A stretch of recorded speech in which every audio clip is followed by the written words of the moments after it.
How's it going, guys? Welcome back to the channel. Now, I want to give you guys my team of the week.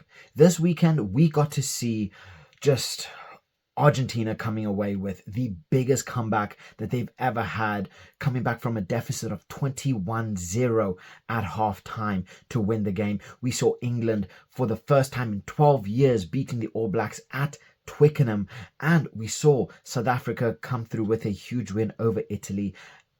Although we got a red card on the 10th minute, and at points we had to play with 13 men as well, we still came through with a huge win. So I want to break down my team of the week. I want to hear yours. Please like, subscribe. It really does help the channel grow. And let's get into it.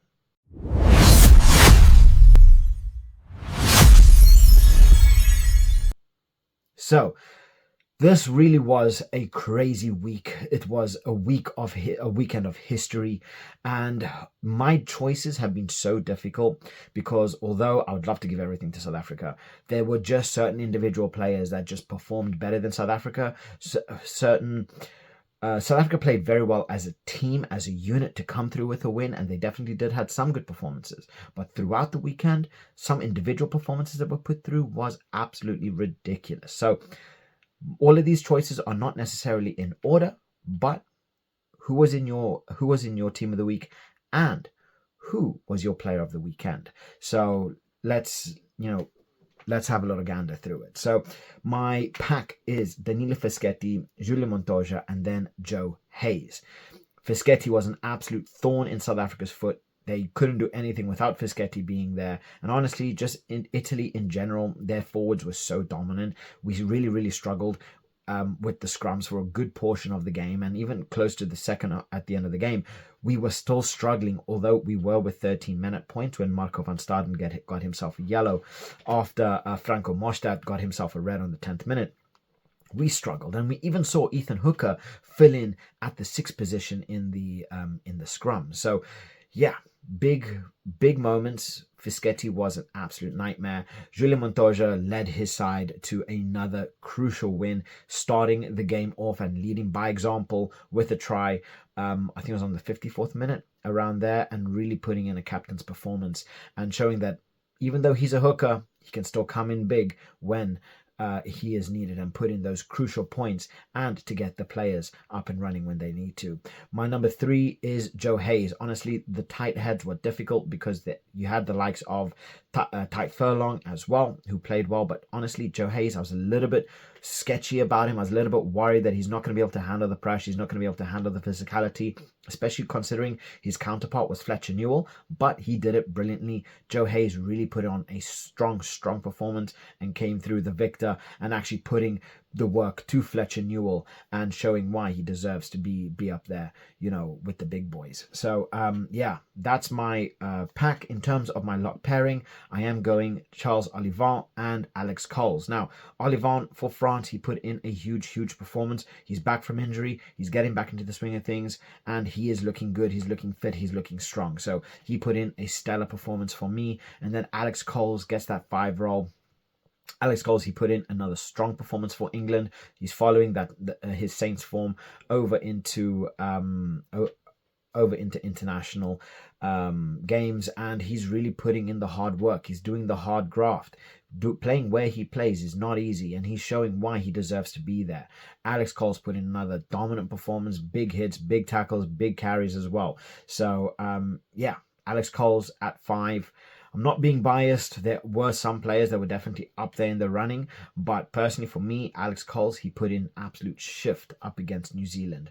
My back row, honestly, I would love to stick a South African here. Marco van Staden was definitely potentially up there for 8, although he did get himself a yellow. But my back row is Ryan Baird, Caelan Doris, and then Ben Earl at 8. So Ryan Baird is just monster. He's built different. He put in a stellar performance. He was an absolute nightmare. They needed 2 to 3 men to stop him at all times. He was up and down the pitch.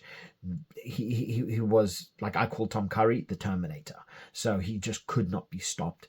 Caelan Doris coming back from injury as well, showing what quality is. They started on the 7, and he just performed elegantly. He was just putting in the right hits, the right times, putting in the hard graft, and showed why he needs to be there. Obviously, normally he likes to play the 8, but having him at 7, having Conan at 8, I think worked very well. They added that physicality, and they were really, really able to push through our Australia, a very strong Australia. Although I think they would have done better with Taniela Tupou if he had to be part of the squad. But I digress. Yeah, even Ben Earl. Ben Earl put in a solid performance up against the All Blacks. This was not an easy team. This was not an easy opposition to face. And at the breakdown, it was not easy. And Ben Earl put in a solid performance. He was up and down. He was making he was there when it was needed. He was adding on the pressure. Brilliant all-round performance for Ben Earl. Now, in terms of my halfbacks, this is South Africa through and through. Honestly, the performance that these two players had to put in was phenomenal. Absolutely phenomenal. We would not have done it without players like this putting in the hard graft, making those calls, making those good passes, and really setting South Africa up for greatness. So Morne van den Berg at 9, and then Handré Pollard at 10. I don't think there are going to be many people that will disagree with me. Obviously, there is going to be definitely a disagreement in terms of Handré Pollard, because George Ford put in a stellar performance up against the All Blacks, from his drop kicks, his versatility, his passing range, his kicking range was on point. He had like one of those performances. But South Africa being down to 14 men for 70 minutes, 13 men when Marco van Staden ended up getting himself a yellow. This was a difficult game. So Morne, he really managed to control the tempo. He managed to keep to keep the game flowing, especially up against a very sturdy and hardy Italian side. Handré Pollard was pinging in those balls, especially later on in the second half, where he really started to find that rhythm, and we really started to make a lot of things shift. And yeah, these two players, absolutely brilliant. I think Morne had his best game in a Springbok shirt, well, this weekend. Phenomenal performance, and definitely catching the eye of Rassi, because if he can do this up against Italy's no joke. They're very physical. They're a top 10 side in the world, and when you're able to manage a game like that, like he did, definitely one that Rassi's going to be looking at again. In terms of my the rest of my back, so my wingers, I've gone for Ethan Hooker at 14, and then James Lowe at 11. Obviously, we've seen Ethan Hooker, he started at 12, but I've placed him at 14 because of someone else. But Ethan Hooker at 14, obviously, he had to be very versatile. He had to fill in, wherever he was needed. And like I said, he actually had to fill in the scrum as well, because we were down men. But Ethan Hooker, he was brilliant offensively, brilliant defensively. He was brilliant in the air. Again, an all-round performance that could not be overlooked. He put in work like there was none other, and he was just absolutely amazing. Now, the reason why I've put Ethan Hooker at 14 is because of my center partnership.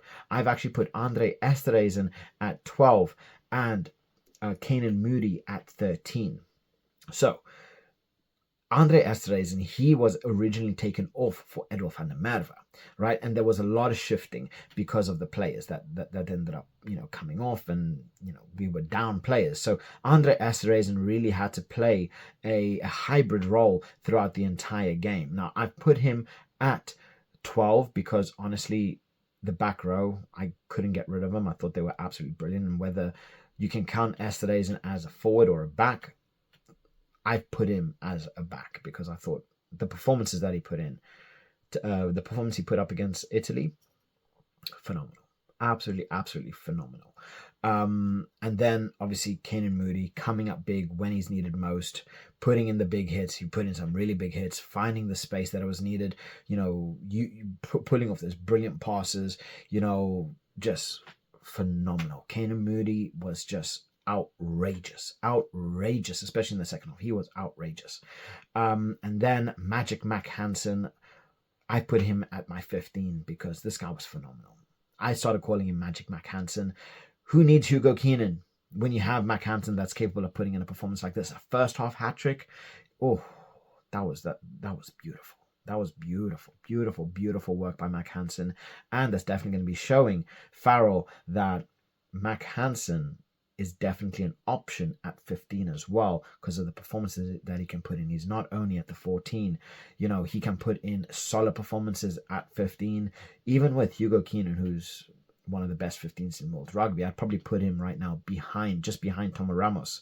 But Mac Hansen was no joke, and he definitely put in the big hits, big work, and yeah, absolutely phenomenal.